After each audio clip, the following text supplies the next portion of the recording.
kita maaf, kalau kita tidak sependapat dengan ustadz yang menyampaikan, klarifikasi langsung. Jangan diklarifikasinya sama ustadz yang lain, nggak ketemu. Gitu. Ini terjadi di kita sekarang, belajar untuk membandingkan, bahkan mengadu antara satu dengan yang lain. Sebab tujuan kita belajar dan mengkaji di sini adalah bagaimana kita untuk bisa lebih dekat dan mendekatkan diri kita kepada Allah Subhanahu wa Ta'ala.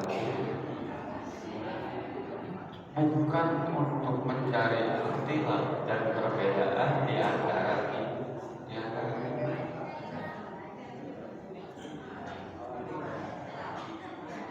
Baik para bapak, ibu hadirin sekalian, ya rahmatullah. Pertama, Allah Subhanahu wa Ta'ala menyuruh kita, dan satu perintah yang Allah turunkan kepada Nabi Muhammad adalah Iqra, baca.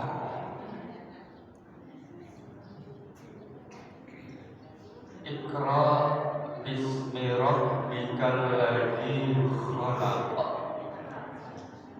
Bacalah dengan menyebut nama Tuhanmu yang Maha Mencipta. Pertanyaannya, kenapa tidak langsung Iqra billah? Kenapa tidak dengan sifat uluhiyah? Ayat ini membahas dengan sifat rububiyah. Kenapa? Karena manusia selalu ingin ada bukti baru percaya. Mana bisa apa? Buktinya apa? Gitu. Kita selalu ingin punya bukti, punya saksi, baru kita percaya. Makanya mau ngomong bagaimana ustadz guru gak bakalan diikutin. Kenapa? Jangankan para ustadz, para guru, para nabi aja ditinggalin. Kenapa? Karena buktinya belum dirasakan. Bukti yang disampaikan antara basyiro, berita-berita kegembiraan, atau nadhiro, peringatan-peringatan yang diancamkan, itu gak dirasain oleh jamaah dan umat. Sehingga jamaah dan umat mau maju siang malam, pasti dia akan meninggalkan. Kenapa? Al-Quran begitu banyak mengisahkan. Lagunya banyak ikut nurut di depan Nabi, di depan pengajian dia ikut, tapi hatinya menolak. Kenapa menolak? Karena ada gengsi, iri, dengki dalam hati. Kenapa iri dan dengki? Karena bukan gua yang menyampaikan. Kenapa harus dari mulut dia yang menyampaikan? Itu masalah. Dan ini menjadi penyakit yang umum di akhir zaman sekarang ini. Karena apa? Karena kita percaya dengan berita apa yang enak menurut hati kita, bukan apa yang diberitakan oleh Allah dalam Al-Quran. Gitu. Kalau nggak ada dengan hati dan pikiran kita, nggak sesuai. Itulah barometer umat sekarang memahami konsep beragama. Apalagi apa yang viral, apa yang umum. Yuk kita kata. Kenapa ini terjadi? Karena kita sudah meninggalkan Al-Quran. Kita sudah meninggalkan konsep-konsep umat Islam sendiri. Al-Quran hanya menjadi bacaan rutin kita di dalam musibah dan perayaan. Selainnya, di rumah pernah kita baca Al-Quran, pernah kita tertawa tersenyum ketika Al-Quran menyatakan jannatun tajri min tahtihal anhar, berbicara bahwa neraka itu begitu kejamnya, begitu dahsyatnya? Kan nggak pernah kita. Yuk, dalam kesempatan kali ini kita akan bahas kenapa sih kita udah tega meninggalkan diri kita jauh dari imam kita. Apa imam kita? Waja'alna Qur'ana. Kita udah meninggalkan Al-Quran setiap hari kita alhamdulillahirabbil alamin. Ketika diomongin orang kita marah, apalagi dicaci orang. Setiap hari kita baca 17 kali dalam sholat alhamdulillahirabbil alamin. Begitu dikatain orang apalagi udah marah. Di mana bahwa segala puji mutlak bagi Allah, Tuhan semesta, Tuhan pencipta alam. Begitu kagak sesuai dengan kita. Oleh karena itu mari saya sama-sama dalam kesempatan kali ini saya mengajak, yuk, kenapa sih kita butuh imam? Ini Bu, maaf Bu, kalau seorang ibu, seorang istri ditinggal suaminya aja itu status udah sakit, udah bukan main. Kenapa? Yang kita sebut status janda. Karena tidak ada imamnya. Di masyarakat sudah menjadi ejekan, di masyarakat sudah menjadi cemoohan. Bahkan dandanya salah, keluarnya salah, benernya pun salah. Apalagi kita umat manusia, umat Islam menjauhi dari imam kita, yaitu Al-Quran. Berapa banyak kita nggak mau baca Al-Quran? Saya yakin di sini semua udah bisa semua. Bagaimana kita mampu membaca? Bahkan dalam ayat yang lain, Iqra kitabaka, baca biografi hidup. Ini mungkin dari tadi bangun aja, dari bangun baru beberapa jam sekarang. Bayangkan saat kita membayangkan maksiat kita. Dari bangun aja, hati kita udah gerendengin. Apa yang diomongin? Iya, hati kita selalu berjalan, selalu hidup membicarakan apa saja yang ada di sekitar kita. Tapi bagaimana Al-Quran? Iqra kita membaca, baca kitabmu, baca biografi hidupmu, baca karyamu. Bukan kita membaca karya-karya orang lain, karena kita tidak pernah ditanya oleh kehidupan orang lain. Apa yang Ustaz Amin ajarkan ketika seseorang masuk ke dalam liang kubur? Marrah buka. Jadi ketika manusia masuk ke dalam liang kubur, ditalkinkan oleh kita di atas bumi ini, apa yang kita ajarkan? Marrah buka. Siapa Tuhan? Bukan ditanya siapa teman. Kita nggak mau terus mengenal Tuhan. Tuhan lalu memperkenalkan dalam kehidupan kita hari-hari kita. Jadi kalau kita baca ini, coba yuk kita introspeksi diri kita. Kita perbaiki diri kita bahwa kita adalah makhluk yang lemah, makhluk yang tidak berdaya. Makanya saking sombongnya Fir'aun manusia sekarang suruh meletakkan jidatnya yang berharga, pikirannya yang luar biasa harus nempel di atas tanah. Sekarang aja bentuknya sudah permadani, asal permadani sama dari tanah yang kotor. Bahkan kalau nggak tanah becek nggak akan jadi bulan sutra, nggak akan jadi lantai permadani seperti ini.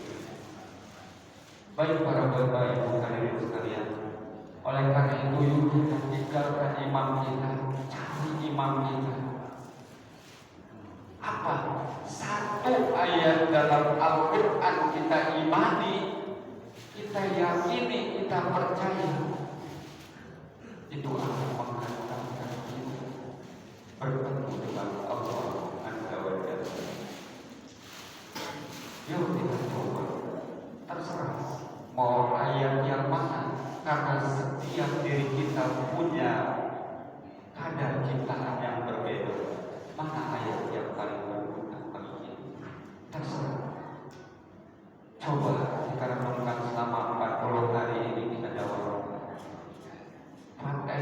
yang mudah di luar peta.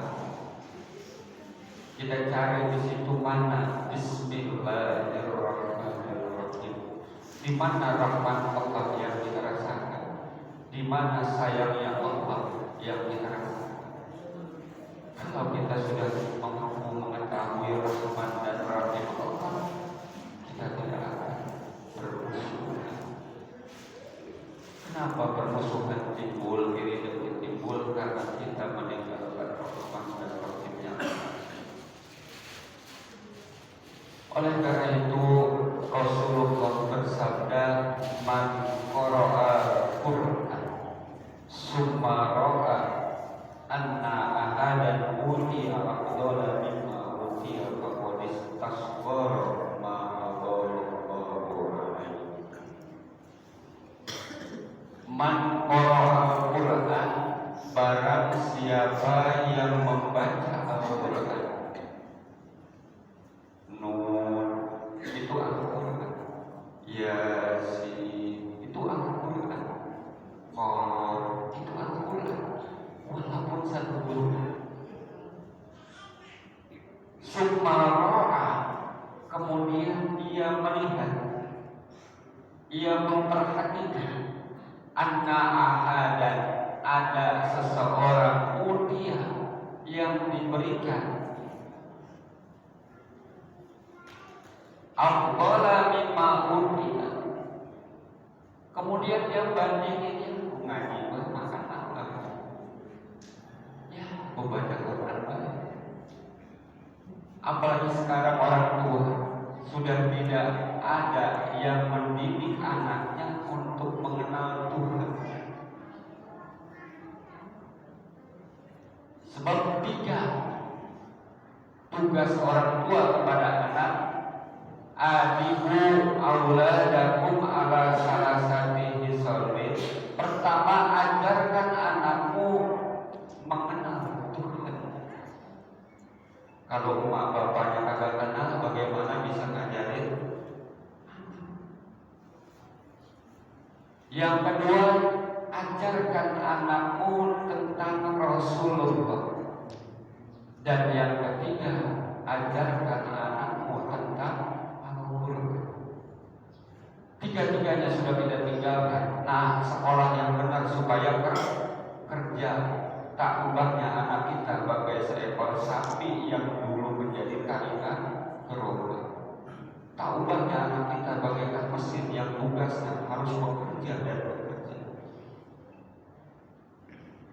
Ini pola pandang yang sudah berubah umat Islam akhir zaman. Karena barometernya adalah uang, barometernya adalah uang, harta, dan kekayaan. Kita tidak bangga ketika punya anak mampu sholat, mampu ruku, mampu sujud. Kita tidak pernah bangga. Kita tidak pernah bangga melihat anak mampu bisa ngaji, bisa baca Al-Quran. Kita akan bangga ketika anak-anak kita sudah mendapat penghasilan, mendapat pekerjaan. Padahal di dunia ini ya memang tempat kerja. Dunia darul amal la jaja fiha. Apa sih yang namanya kerja? Tidur aja kerja. Al-Quran banyak menceritakan tidur. Tidur aja kerja. Sebab diatur dalam syariat bagaimana doa mau tidur, bagaimana doa mau tidur. Bahkan tidur adalah pelajaran. Begitu banyak tabir-tabir mimpi Al-Quran menjelaskan dalam surat Yusuf. Banyak sekali bagaimana ketika tidur itu ada kehidupan. Jadi siapa saja yang memandang ketika dia ngaji, ketika baca Al-Quran, kemudian dia melihat seseorang ada yang lebih utama dari yang ia miliki dan ia baca, istasghara ma'allahu ta'ala, maka ia telah memandang kecil apa yang telah diagungkan oleh Allah. Begitu kita lagi baca Al-Quran, sebelah kita lagi baca Al-Quran, Bang-bangnya aja berita udah ditemukan. Bahkan sekarang terus semua di-share apa yang bukan tugas dan tanggung jawab, seolah-olah kita adalah ketua PBB yang harus menangani urusan dunia, bahkan urusan diri sendiri ada juga. Kan peduli bagaimana di depanmu ada anakmu, bagaimana di depanmu ada istrimu, bagaimana di kiri kananmu ada tetangga. Islam mengatur hal-hal yang benar, yang jauh. Qul anfusakum wa ahlikum nar. Jaga diri, jaga keluargamu dari siksa. Kita tidak suruh menjaga tetangga, tidak. Tapi kepada orang tua dan tetangga suruh berbuat baik. Wala taqul lahum ma'ruf wala tanharu wa qul lahum qawlan karim. Bahkan kepada kedua orang tua aja kita nggak ada tugas dakwah. Tugas dakwah kita adalah qawlan karim, berbuat baik kepada kedua orang tua, apalagi ke tetangga. Tapi sekarang kenyataannya kita menjadi seorang wartawan yang setiap hari ada berita apa yang viral. Apalagi menjelang kontestasi pemilihan pemilu, kita selalu mencari al-insan ma'al khata wa nisyan. Ketika dikorek kejelekan manusia, pasti ketemu. Kenapa? Karena tempatnya salah dan dosa adalah manusia. Tapi manusia adalah bukan hanya sekadar salah dan dosa, tapi manusia bisa taat bahkan melebihi malaikat. Jadi perhatikan, jangan kembali lagi dalam materi ini. Jangan sampai kita menganggap remeh, menganggap kecil kalau lagi zikir, lagi wiridan, baca Quran.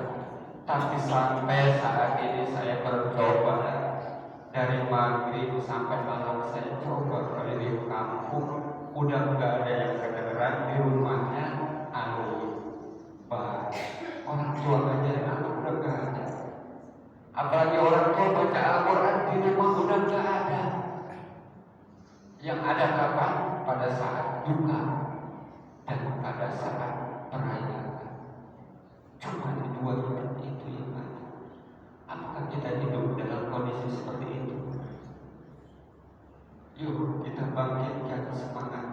Bagaimana Al-Quran menjadi imam, menjadi pemimpin kita, menjadi petunjuk, menjadi uswah dan suri tauladan. Baca wal Qur'anil hakim, supaya timbul hikmah, manfaat apa yang kita baca. Ulang dan ulang terus sampai kita tahu manisnya nikmat ayat-ayat yang kita baca, yang disebut para ulama zikir atau wirid.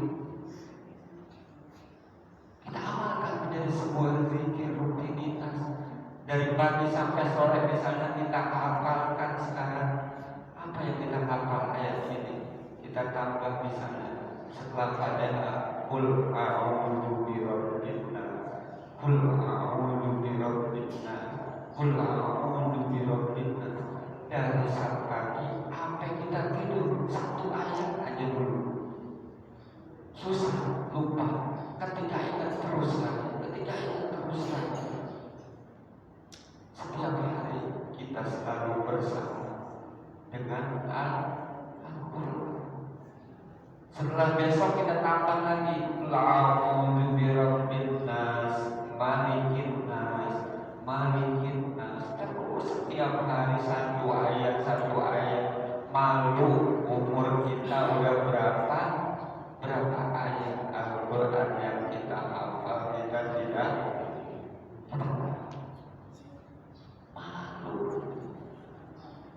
Setiap hari kita selalu menumpuk aib kita, selalu menumpuk kesalahan kita. Bagaimana Al-Quran menjadi penerang? Kita butuh lampu, mati listrik 5 menit aja udah tetapi hati kita mati, kita tak pernah mencari obat.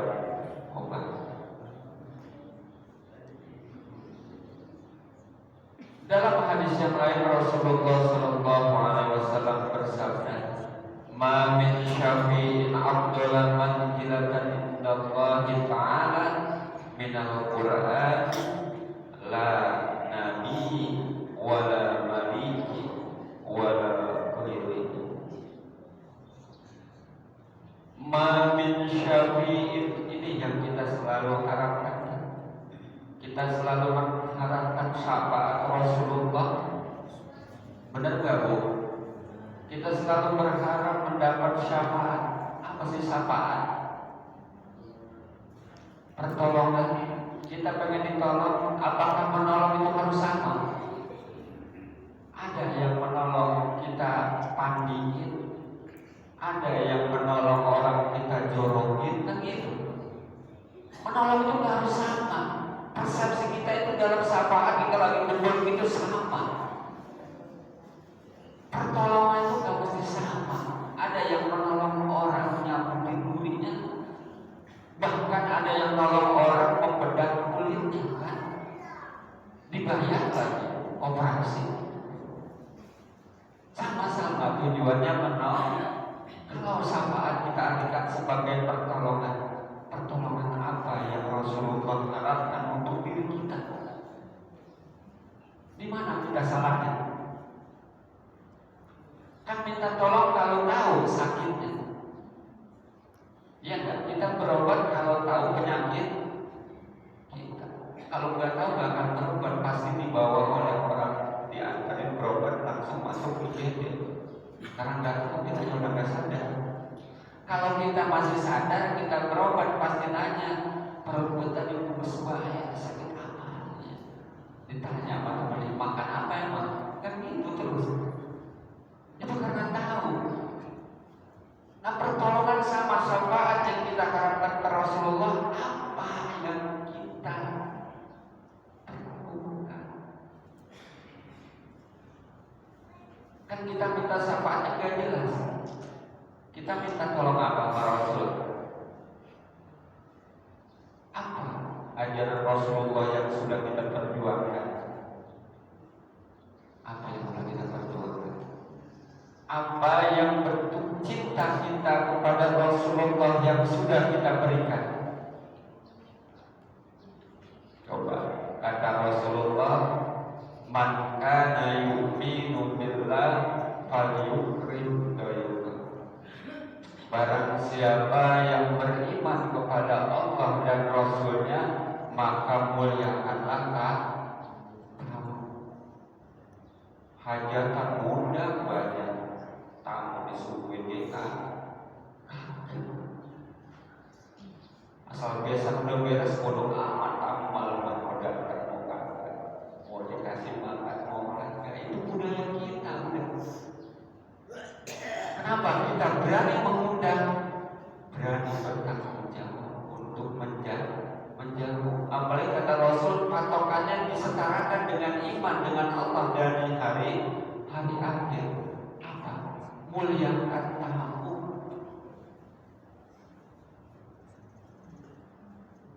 Kita nggak mau kedatangan tamu sekarang. Semua itu berbagi kunci rapat-rapat takut kemana? Harusnya bersyukur ketika harta kita diambil seseorang. Bagaimana mungkin itu sebagai kaparan, sebagai kifarah, sebagai penebus dari cara kita mendapatkan harta yang tidak. Kadang-kadang begitu kehilangan kita mau pesta. Sedesa tahu, kalau belum bilang se-Indonesia harus sama dulu ketika harta kita kehilangan.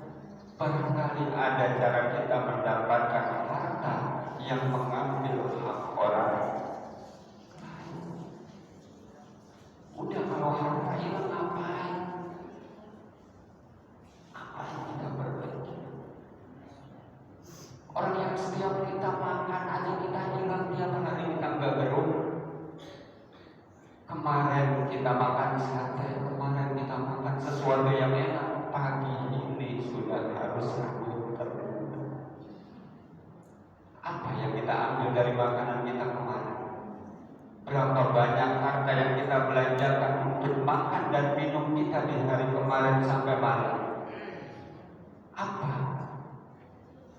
manfaat dari makan itu? Apa menambah kuat kita dekat dengan Allah? Apa menambah kuat tenaga kita sehingga kita mampu ibadah tahajud lebih dari 2 rakaat misalnya? Kan enggak. Terus apa fungsinya makan minum kita kalau tidak untuk mendekati diri kepada Allah? Begitu banyak kita selalu mengkufuri nikmat-nikmat Allah Azza wa Jalla. Apa kata Rasul? Ma min syafi'in, seseorang yang ingin mendapatkan syafaat. Ma min syafi'in, tidaklah sesuatu menjadi pemberi syafaat. Afdalu, yang lebih utama, manzilatan, posisinya, kedudukan, jabatannya, indallah, di sisi Allah, minal Qur'an, daripada Al-Qur'an. Jadi Al-Quran mendapatkan kedudukan, pangkat, derajat, syafaat, menolong manusia di hadapan Allah Azza wa Jalla. Caranya apa? Caranya makin banyak kita menghafal Al-Quran, makin banyak kita memahami Al-Quran. Apa pesan-pesan Al-Quran? Bagaimana Al-Quran mengajarkan kita amma yatasa'alu 'anil naba'il 'azim alladzi hum fihi mukhtalifun kalla saya'lamun. Orang sekarang besok kiamat bulan ini, tanggal ini. Kenapa? Lebih dari Tuhan. Tiap hari baca Al-Quran banyak menceritakan kiamat, tapi umat Islam akhir zaman pengen buru-buru datang kiamat. Mau ngapain datang kiamat?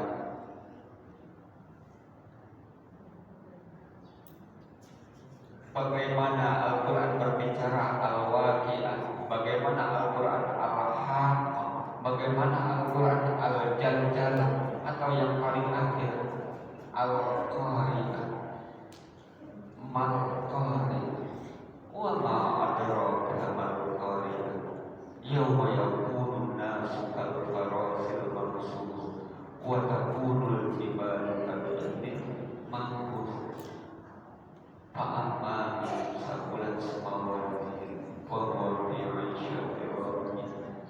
Nah, kita udah gak ada. Orang baru ini aja, baru gempa aja udah takutnya bukan main. Baru mobil goyang aja, kita naik mobil supir udah diomelin. Apalagi ketika udah idza zulzilatil ardu zilzalaha, bumi ini udah diayun-ayun oleh Allah. Kan enak pelesotan kalau diayun-ayun kan gitu. Apabila ini bumi udah digoncangkan oleh Allah, zilzalaha, dengan goncangan yang dahsyat. Terus bisa apa yang mampu kita rekam? Apa yang mampu kita tulis ketika kejadian sudah seperti itu? Makanya kedamaian yang Allah berikan kepada kita, manfaatkan. Kita diberikan kedamaian yang luar biasa, keamanan, kenyamanan, tapi enak terlelap